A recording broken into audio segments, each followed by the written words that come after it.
Hola, ¿qué tal? Qué gusto saludarles. Bienvenidos a Blindaje Financiero. En esta serie estamos siendo inspirados y capacitados para vivir en la fe de la abundancia sobrenatural. El tema del día de hoy le he llamado Activando Fe Sobrenatural. Y quiero comenzar precisamente con la historia de un joven que vivió esta gran experiencia de activar la fe sobrenaturalmente. Esta historia cuenta que este joven tenía 16 años cuando se vio obligado a abandonar su casa porque su papá no podía mantenerle a él con su familia. Así que tomó sus pertenencias y lo que tenía y lo puso en una bolsa para comenzar un viaje a Nueva York. Él se dio cuenta al llegar ahí que era bien difícil encontrar trabajo. Así que recordó el consejo que le dio su mamá, decidiendo dedicar su vida al Señor y decidiendo depender de Él por completo. También este consejo se lo había dado su amigo el capitán de ese barco en el cual él había viajado. Así que cuando él comenzó a ganar,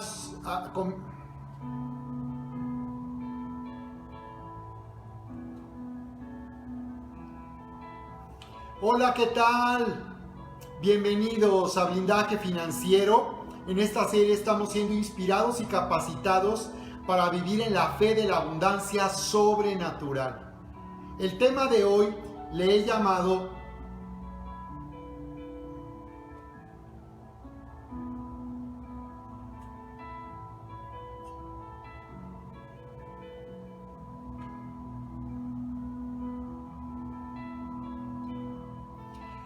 Hola, ¿qué tal? Bienvenidos a Blindaje Financiero. En esta serie estamos siendo inspirados y capacitados para vivir en la fe de la abundancia sobrenatural. El tema del día de hoy le he llamado Activando Fe Sobrenatural. Y quiero comenzar con la historia de un joven que vivió esta gran experiencia de activar fe sobrenatural. La historia cuenta que este joven tenía 16 años cuando se vio obligado a abandonar su casa. Su papá no podía mantenerle con su familia, así que él decidió hacer un viaje a Nueva York. Cuando el joven de campo llegó a la gran ciudad, se dio cuenta que era muy difícil encontrar trabajo, así que recordó el consejo de su mamá, que le había dicho que él dedicara su vida al Señor y dependiera de Dios. También el capitán del barco en el que él había viajado le había dado este consejo. Así que él decidió dedicar su vida al Señor, depender de Dios por completo e hizo un pacto con el Señor de darle el 10%, el diezmo de lo que él recibiera, de lo que él ganara. Así que cuando entró su primer dólar, él efectivamente dedicó esos primeros 10 centavos al Señor como diezmo. Un tiempo después, siendo joven, él comenzó un negocio de jabón y acabó asociándose con otra persona, con otro socio para desarrollar o hacer crecer este negocio. La historia cuenta que a los pocos años su socio falleció y este joven de pronto se vio como el dueño de esta empresa al frente de esta compañía.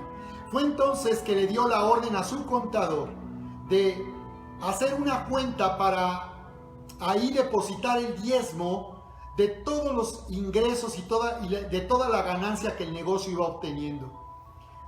La historia cuenta que su negocio comenzó a crecer de una manera milagrosa. Así que él dio una nueva instrucción a su contador y decidió aumentar el porcentaje que él estaba dedicando al Señor como diezmo. La historia cuenta que ya no era un diezmo, sino el 20% de las ganancias del negocio. Después al 30%, después al 40%, después al 50%. Algunas versiones dicen que él llegó a dedicar el 90% de los ingresos de su negocio como diezmo y él solamente se quedó con el 10%.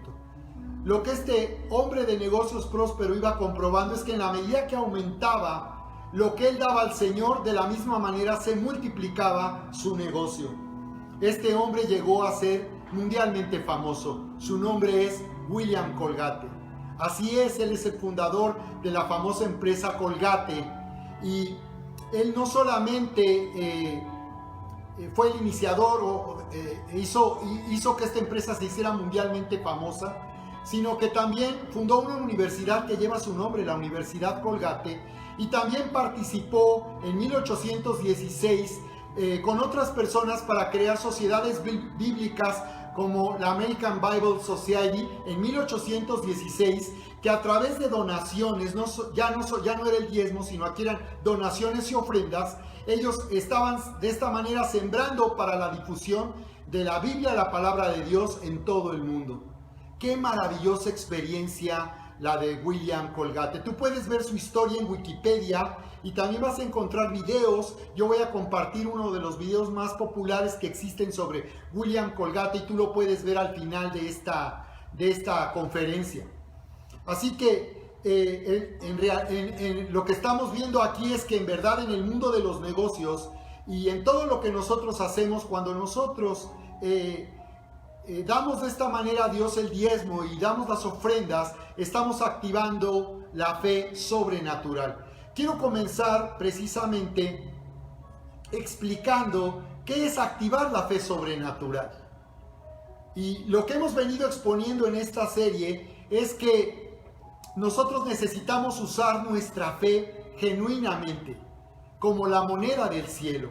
Porque cuando nosotros usamos nuestra fe o activamos nuestra fe, es como si nosotros tuviéramos a la mano la moneda que nos permite conseguir o nos permite obtener o comprar todo lo que nos ha sido dado del cielo de parte de Dios. Desde luego que no podemos comprar las bendiciones de Dios, pero cuando nosotros usamos nuestra fe genuina de esta manera, es como si nosotros tuviéramos una moneda que compra del cielo. Lo que hemos explicado es que la fe genuina no solo consiste en pedirle a Dios que nos bendiga, no solamente la fe consiste en orar, no solamente consiste en hablar de una manera positiva, sino que la fe genuina consiste también en actuar o vivir de acuerdo a lo que nosotros creemos. Así que hemos comentado en esta serie lo que la Biblia enseña acerca de la fe. Y esta es la fe auténtica, la fe genuina, que no solamente consiste en orar o en hablar, sino también en lo que hacemos, en la manera en que vivimos.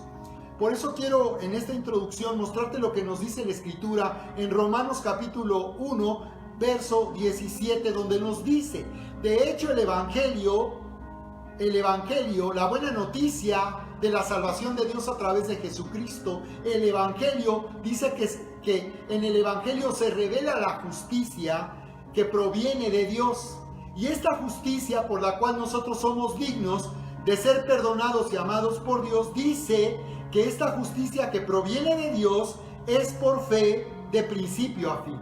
O sea, para que yo sea justo, para que yo pueda participar de la justicia de Dios, por causa del sacrificio de Jesús, yo tengo que usar mi fe. Y dice que esta justicia es por medio de la fe y dice que es para fe. Entonces, la fe nos permite efectivamente, a través de la fe nos reconciliamos con Dios, a través de la fe somos perdonados, a través de la fe nosotros sabemos que la presencia de Dios se manifiesta en nuestra vida. Y por eso nos dice aquí, el justo por la fe vivirá, como está escrito. La Escritura por eso nos dice, pero mi justo, mire qué padre, mi justo es el Señor, el que es Señor, que pertenece, los que pertenecemos a Dios necesitamos haber sido justos.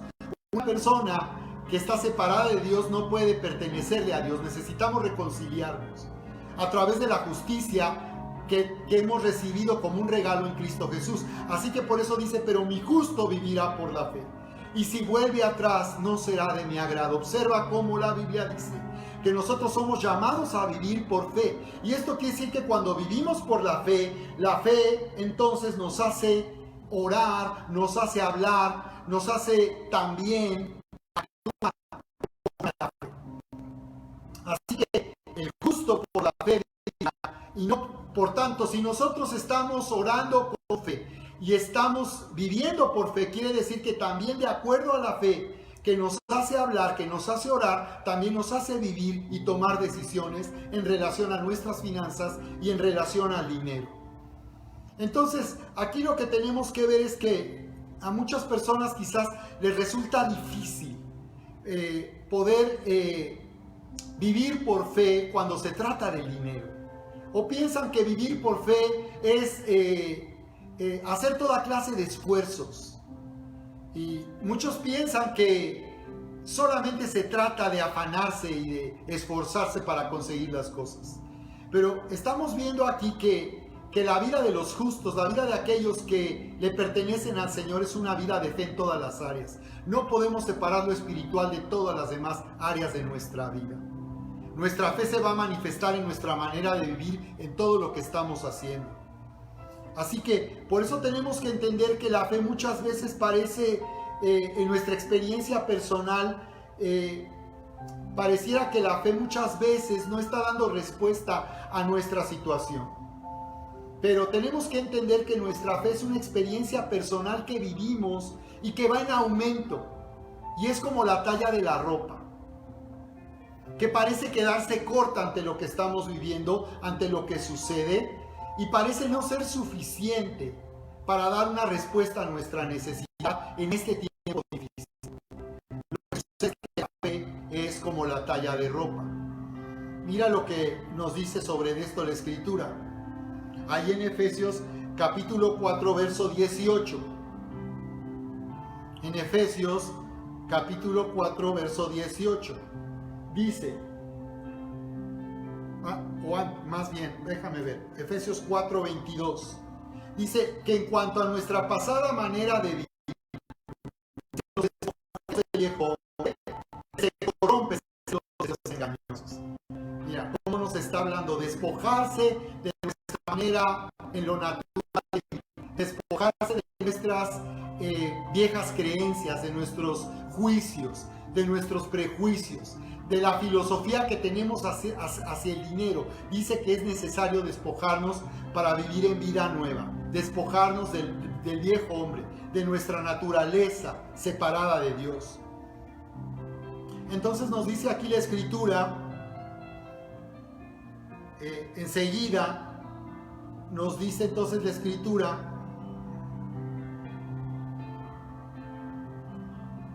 en el verso 23, dice, y vístanse, dice que seamos renovados en el espíritu de nuestra mente.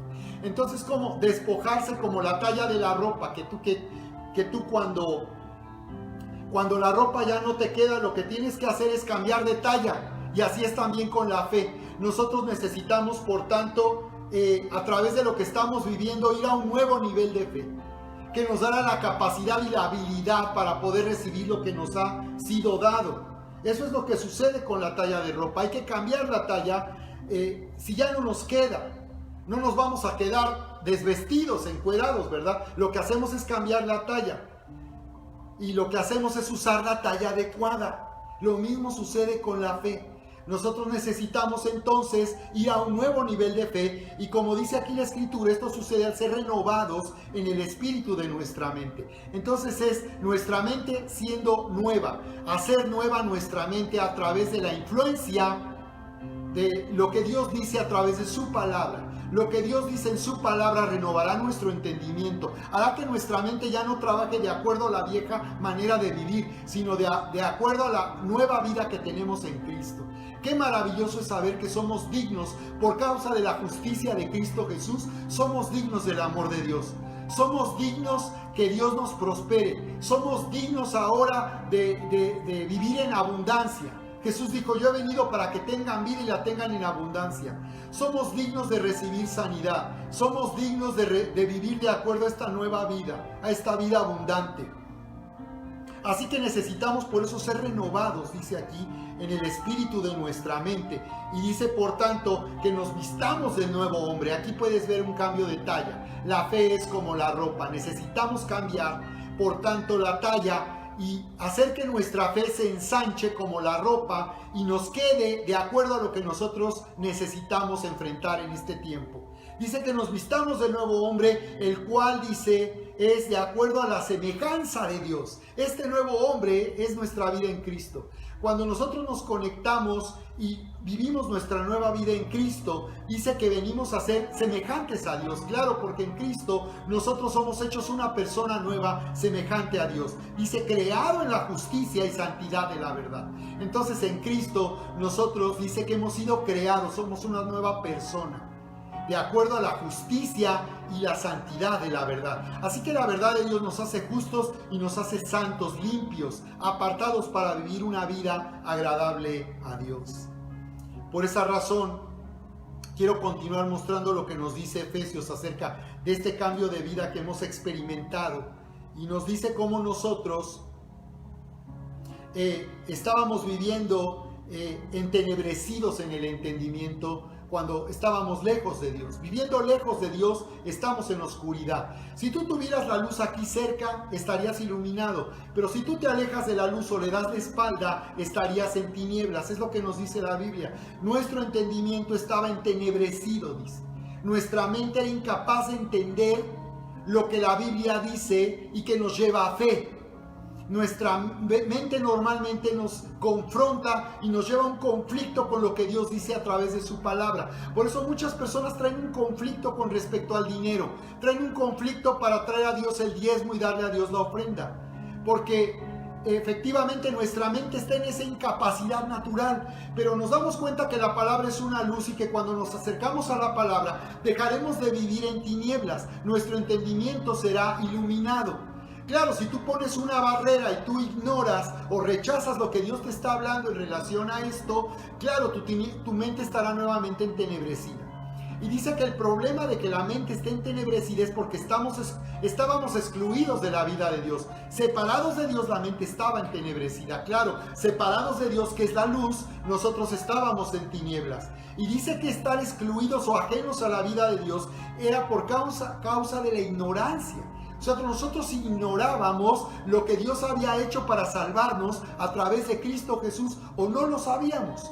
Yo durante mi vida de niño y de jovencito fui enseñado en una religión y claro que yo sabía que Jesús era Dios y había muerto en la cruz, pero yo no había entendido el propósito por el cual Jesús había venido a este mundo. Y yo estaba en ignorancia de lo que ya Dios había hecho a mi favor. Así que cuando yo recibí esta gran noticia, el Evangelio, yo me volví a Dios por completo, acepté lo que Él decía en su palabra, lo recibí y mi vida fue transformada. Dejé de vivir en la ignorancia y por tanto en la dureza de mi corazón, porque esa dureza de corazón me hacía vivir en ignorancia.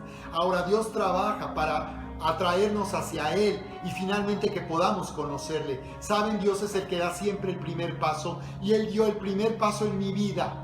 Él fue el que se acercó a mí y me atrajo hacia Él. Entonces yo salí de esa dureza de corazón, salí de la ignorancia en la que yo vivía por causa de esta dureza. Entré en la vida de Dios y mi entendimiento entonces recibió sabiduría de Dios y fue iluminado mi entendimiento por la sabiduría de Dios.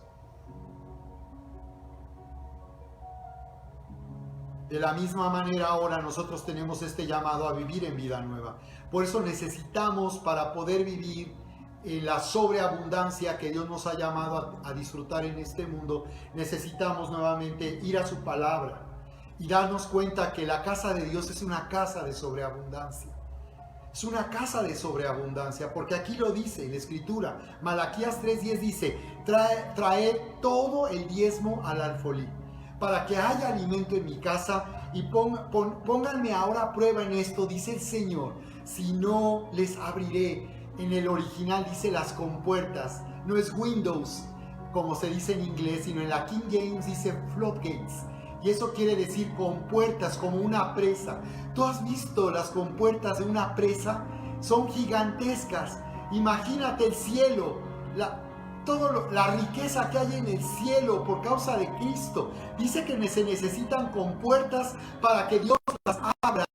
Y Él derramar del cielo a nosotros, dice, bendición hasta que sobreabunde. Bendición por encima de la abundancia. Si ya hablar de abundancia es muchísimo. La palabra abundancia se traduce de la palabra griega perizos. Jesús dijo, yo he venido para que tengan vida y la tengan en abundancia. La palabra abundancia en el griego, que se traduce a nuestro idioma como abundancia, es perizos. Perizos se traduce como algo suntuoso, lujoso, en exceso.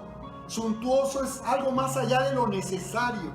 Entonces la Biblia dice que no solamente Dios nos quiere dar abundancia, sino por encima de la abundancia hay sobreabundancia. Entonces vamos a ver que al recibir la palabra de parte de Dios, nuestra mente estará iluminada.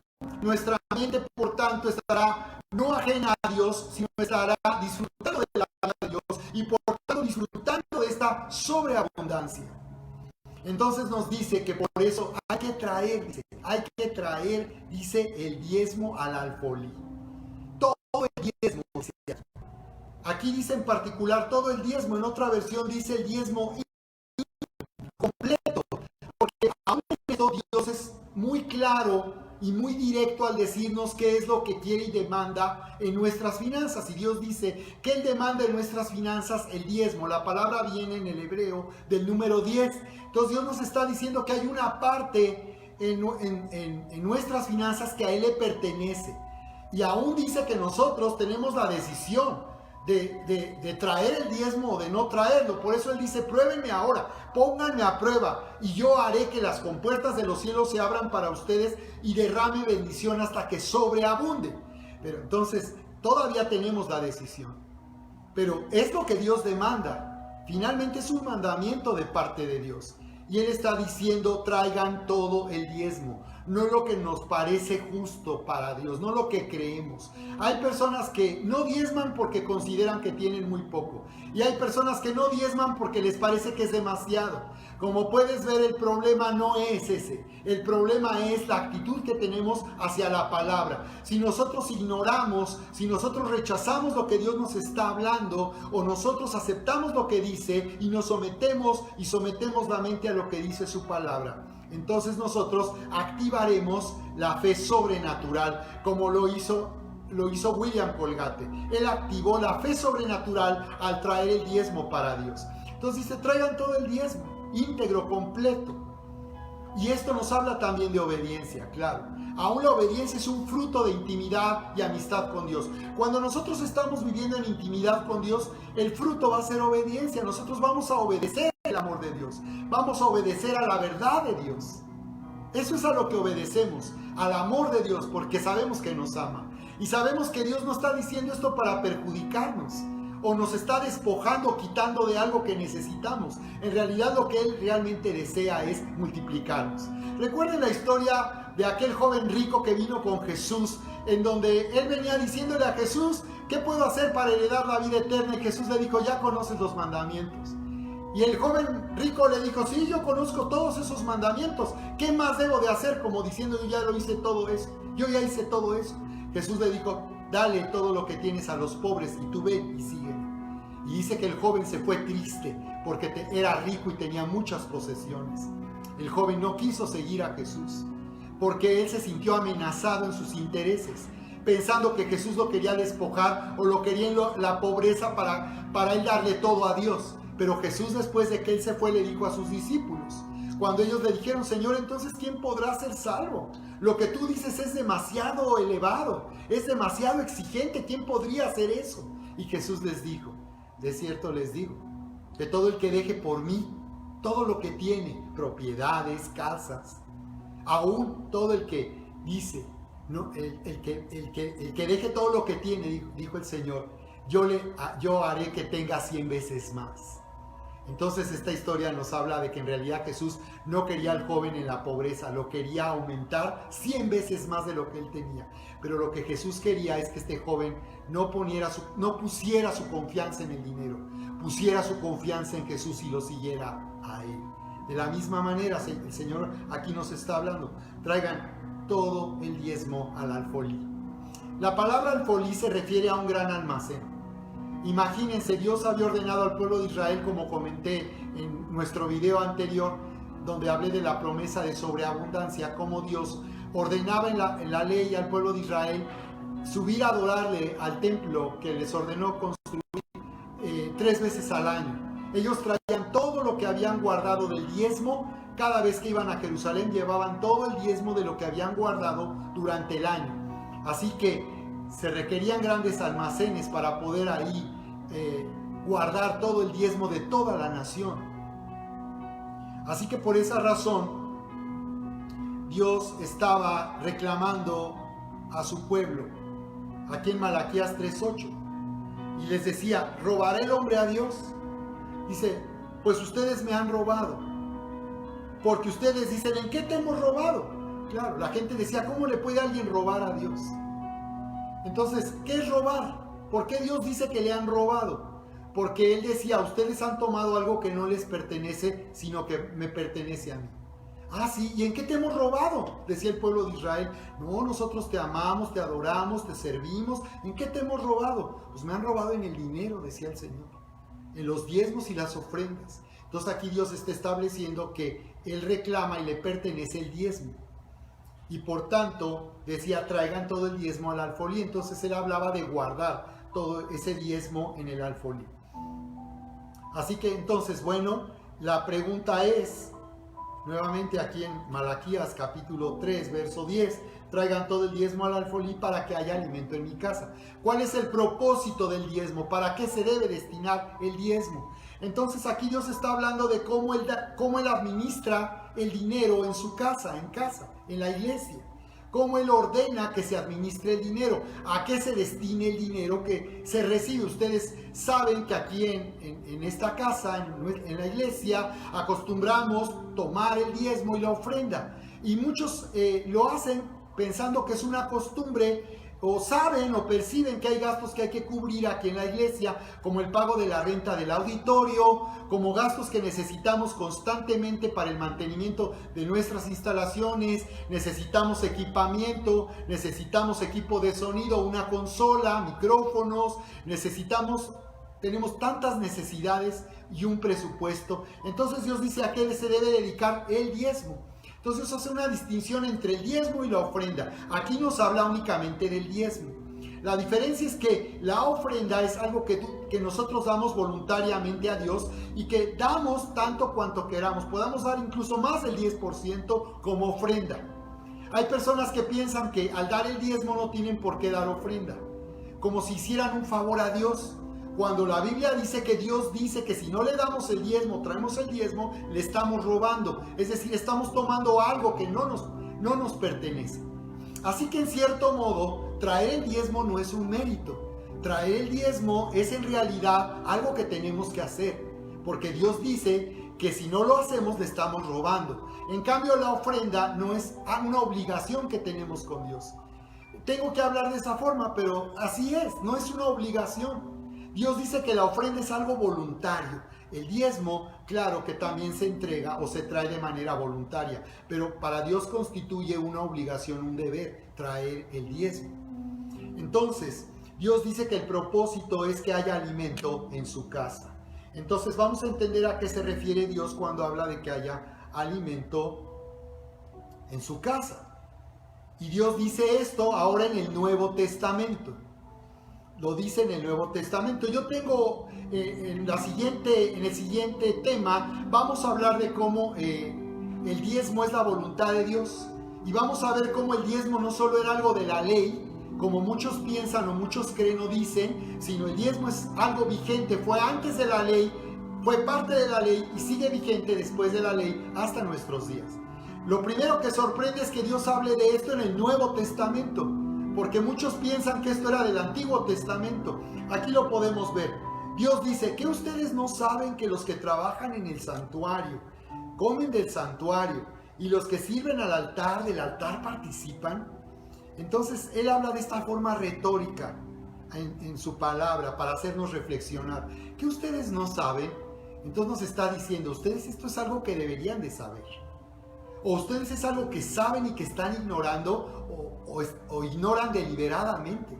Pero ¿qué no saben? Que los que trabajan en el santuario comen del santuario y los que sirven del altar participan. Mira, qué interesante. Entonces aquí está diciendo claramente, el Señor está hablando de un santuario. ¿Por qué habla del santuario si esta es la carta de los Hebreos no es del Antiguo, sino es del Nuevo Testamento? ¿Por qué habla de un santuario, de un templo, si ahora estamos en el Nuevo Testamento? Porque el templo sigue vigente.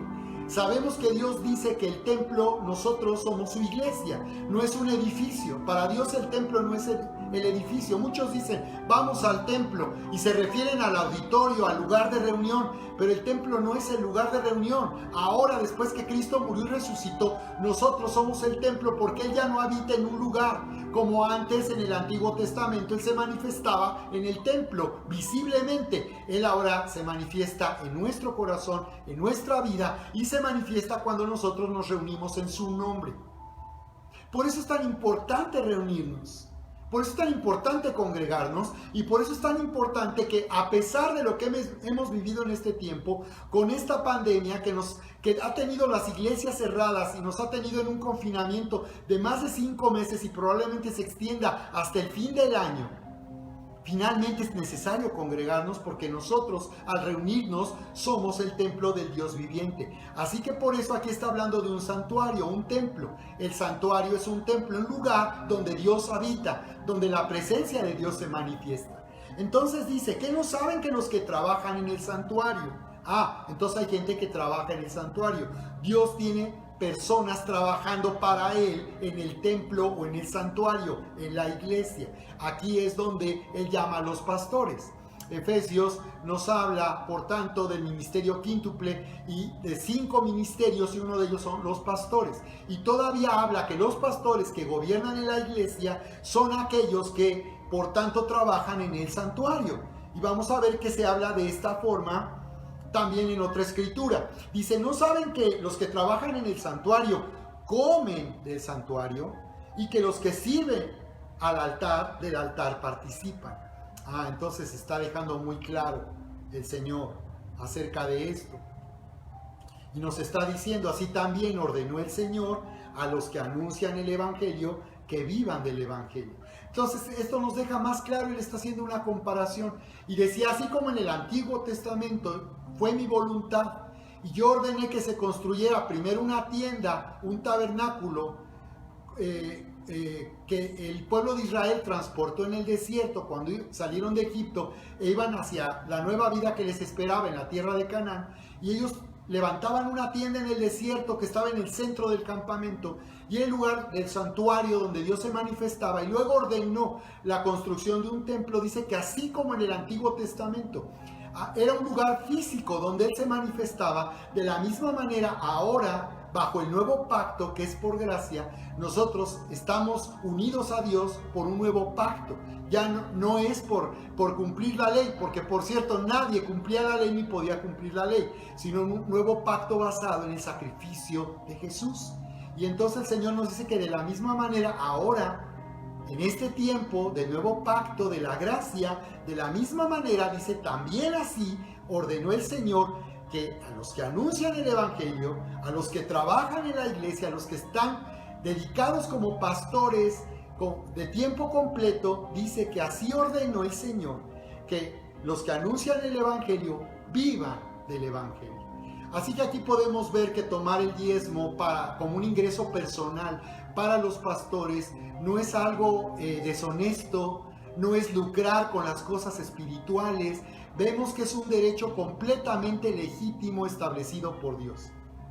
Si esto no estuviera en la Biblia establecido de esta manera, ninguno de nosotros como siervos de Dios tendría derecho a tomar el diezmo, o a tomar el diezmo, o pedir que se traiga el diezmo. Pero aquí dice que el Señor lo ordenó. Y la palabra ordenó es la palabra griega diatazo. La palabra griega diatazo significa, se traduce en el griego, es una palabra griega, y significa disposición u orden. Entonces cuando habla de que Él ordenó, pues sí es una orden, es una disposición. El Señor es el dueño de la casa, de su casa, y Él determina y decide cómo se va a vivir en su casa, y si va a haber dinero en su casa o no va a haber dinero, y si van a traer diezmos y ofrendas, cómo se va a destinar, a qué se va a dedicar el diezmo y a qué se va a dedicar la ofrenda. Dios lo ordenó. Él está estableciendo que Él es el Señor de la casa, el dueño de la casa, y por tanto Él tiene la autoridad para establecer esto de esta manera. Así que luego nos dice aquí la Escritura, por tanto, cuando Pablo habla del derecho, está hablando del diezmo. Si otros tienen derecho a este sustento, habla de los ingresos que debían recibir los pastores, los siervos de Dios en la casa de Dios. Y Pablo dice, si otros tienen derecho a este sustento, está hablando del diezmo para sustentar. Por eso dice que haya alimento en mi casa. Dice el Señor, ¿para qué quiere el diezmo? Para que haya alimento en su casa. ¿Alimento para qué? Pues para alimentar a los que trabajan para Él, que le pertenecen a Él, porque un siervo es alguien que le pertenece, es un esclavo. Siervo es esclavo. Entonces, aquellos que le pertenecen, Él se hace responsable de su sostenimiento. Entonces Pablo dice, si otros tienen derecho a este sustento de parte de ustedes, derecho es la palabra griega exousia. La palabra exousia se refiere a una potestad, a un derecho legal. Entonces aquí Dios está hablando de un derecho legal que tenemos sus siervos para tomar el diezmo. Así que dice que somos dignos, por tanto, de esto. Porque dice, si otros tienen derecho a este sustento de parte de ustedes, ¿no lo tendremos aún más nosotros?, decía el apóstol Pablo. Así es. Dice ahí también que el obrero es digno de su salario, en esta parte de la Escritura. Dice que qué soldado va a la guerra a sus propias expensas. ¿Qué soldado va a la guerra de parte de Dios y se compra su uniforme? Se tiene que comprar él por su cuenta las armas para ir a la batalla. Dice, nadie hace eso, nadie manda a un soldado a sus propias expensas. Aquel corra con los gastos cuando va a la batalla, sino él tiene que ser sostenido. Entonces dice el Señor que nosotros también, como siervos suyos, como soldados del Señor, también somos dignos, dice, del salario. Dice que el obrero es digno de su salario. Por esa razón es que el diezmo no es vergonzoso, el diezmo no es algo indigno, el diezmo no es algo sucio, algo deshonesto, el diezmo no es lucrar con las cosas espirituales, sino el diezmo es algo que Dios ha establecido. Por eso dice aquí, los ancianos que gobiernan bien sean tenidos dignos de doble honor. Ahora está hablando de ancianos. Se está refiriendo a pastores que, además de ser pastores, porque predican, porque pastorean, además son ancianos. Así que no todos los pastores son ancianos, es otro tema, pero la Biblia dice que hay pastores, del grupo de pastores que puede haber en una iglesia, hay pastores que son ancianos o que gobiernan la iglesia o que toman las decisiones en la iglesia para administrar. Entonces dice que los ancianos, que también son pastores, que gobiernan bien, sean considerados dignos de doble honor, principalmente los que trabajan en la predicación y la enseñanza. Así que aquí nos está hablando que hay un doble honor, porque ya es un honor, dice, ser pastor o ser un anciano, pero otro honor, dice, es un honor ser pastor, y otro honor más es ser un anciano. O sea que no solo predicamos y enseñamos, sino además gobernamos la iglesia. Y dice que este es un doble honor, y que para ellos también dice que se les debe considerar, porque este es el trabajo, dice, de predicación y enseñanza, por tanto son dignos de doble honor. Así que, bien, la razón por la que para muchos puede ser tan difícil obedecer esto que dice la palabra, hemos demostrado que la fe se activa de una manera sobrenatural cuando nosotros sometemos nuestra mente y nuestro corazón a lo que dice tu palabra. Así que es necesario para que nosotros activemos la fe, no solo al orar o pedirle a Dios que nos bendiga o supla nuestra necesidad, sino también que vivamos por fe. Es tan importante que nosotros traigamos el diezmo y las ofrendas. Y para aquellos que les parece difícil esto, porque siempre están pensando que el traer el diezmo y la ofrenda nos va a empobrecer, es necesario que tú veas lo que la palabra dice, y es que se abren las compuertas de los cielos y derrama Dios bendición hasta que sobreabunde. Dios dice, pónganme a prueba, pónganme a prueba. Y yo te invito para que tú pongas a prueba al Señor, no porque yo lo digo, Él lo dice. Pon a prueba al Señor, experimenta lo que es activar la fe sobrenatural, que hace que lo que tienes te sea multiplicado y hace que tú vayas, dice, como dice la Escritura, en sobreabundancia, viviendo en sobreabundancia. Entonces, necesitamos ahora considerar de qué manera nosotros ¿Cómo podemos tener la capacidad de ser obedientes a Dios? Y bueno, aquí tenemos que hablar de la importancia de ser llenos del Espíritu Santo, para activar la fe sobrenatural, para poder obedecer a Dios en esto y en todas las cosas. Para poder vivir en la palabra necesitamos ser llenos del Espíritu Santo. De esto nos habla la Escritura en Isaías 40:29, cuando dice: Él da esfuerzo al cansado. Él da esfuerzo al cansado, dice, y multiplica las fuerzas, dice, al que no tiene ningunas. Esto nos habla de la importancia de no solamente tener la vida nueva, sino tener el poder sobrenatural para vivir esta vida nueva. Todo lo que Dios dice que quiere que vivamos nos va a parecer imposible. Nuestra mente va a estar en conflicto, va a estar en crisis. Es que dirás: es que yo no puedo vivir de acuerdo, eso es muy difícil, es imposible. Muchos dirán: es que tengo muy poco tiempo. Necesito más tiempo para... No necesitamos tiempo para obedecer a Dios. Necesitamos ser llenos del Espíritu Santo. Necesitamos el poder de Dios para vivir en la capacidad de ser obedientes a lo que Él dice en su palabra y vivir la experiencia de la fe sobrenatural. Él dice que Él da esfuerzo al cansado. Si alguien se siente cansado, Él te dará el esfuerzo. Él multiplicará las fuerzas al que no tiene fuerzas para obedecer a Dios. Muchos sentirán que no tienen fuerza para obedecer a Dios. Pero dice: los que esperan en el Señor tendrán nuevas fuerzas, levantarán alas como las águilas, correrán y no se cansarán, caminarán y no se fatigarán. Entonces, fíjate qué interesante, la Biblia nos habla de levantar alas como el águila. Entonces, quiere decir que Dios nos llama a vivir lo que es imposible. Por eso Jesús dijo: al que cree, todo le es posible. Lo que es imposible para los hombres es posible para Dios. ¿De qué estaba hablando? De tener el poder sobrenatural para vivir la vida nueva en Cristo. Así que los que esperan, la palabra esperar en el griego significa unirse al Señor. Nos unimos en nuestra debilidad de tal manera que nos hace fuertes. Yo vengo con mi debilidad a su presencia y en su presencia Él me hace salir de la debilidad y me hace fuerte. Por eso dice que levantaremos alas como el águila. De esto nos habla la Escritura en Gálatas cuando dice: he sido crucificado con Cristo y ya no vivo yo, sino que Cristo vive en mí. Lo que vivo ahora en mi cuerpo, lo vivo por la fe en el Hijo de Dios, quien me amó y se entregó por mí.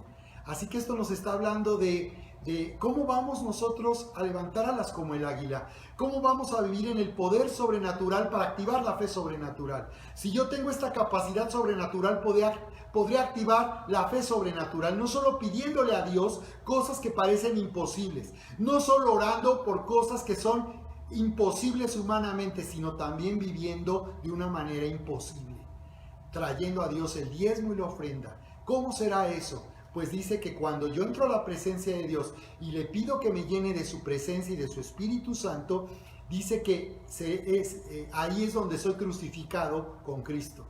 Al ser lleno del Espíritu Santo, Dios me une a Cristo, de tal manera que al unirme a Cristo yo muero humanamente para que mi carne, mi naturaleza, mi vieja naturaleza de la vieja vida no sea quien determine lo que yo siento, porque muchos siguen viviendo de acuerdo a la vieja naturaleza, sintiendo temor, sintiendo afán por el dinero, poniendo por encima de todo el dinero, el negocio, el trabajo. Por eso muchos ponen a Dios al último, porque piensan que no tiene ningún caso buscar a Dios y depender de Dios, sino esforzarse y vivir afanado. Así que necesitamos, como dice aquí, participar de esta experiencia de morir humanamente hablando, para que esa vieja vida, lo que sentimos, nuestros criterios, nuestra sabiduría humana no sea la que gobierne nuestra vida. Por eso la experiencia es de los que somos llenos del Espíritu: he sido crucificado con Cristo. Y ya no vivo yo. La palabra yo en el griego es la palabra ego. De ahí viene el ego, es la vida de sí mismo. Por eso Jesús dijo: todo el que quiera salvar su vida, hablaba del ego, del hombre egoísta en su naturaleza humana. Todo el que quiera salvar su vida, la perderá. Todo el que dependa de sí mismo acabará perdido. Pero todo el que pierda su vida, decía Jesús, por causa de mí, la ganará. Entonces, si nosotros morimos con Cristo, al ser llenos del Espíritu Santo, estaremos ganando y salvando nuestra vida al vivir de una manera espiritual. Entonces dice, ya no vivo yo, sino que es Cristo ahora el que vive en mí. Observa.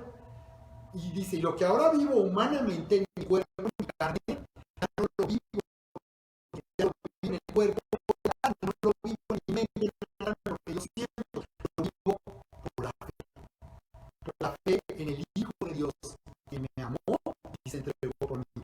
Esa es la fe que tenemos, la fe del mismo Hijo de Dios que nos amó y se entregó. Esa es la fe del Hijo que nos amó y se entregó. Esa es la fe que hemos recibido al recibir a Cristo. Tenemos esta capacidad, al ser llenos del Espíritu Santo, activamos la capacidad.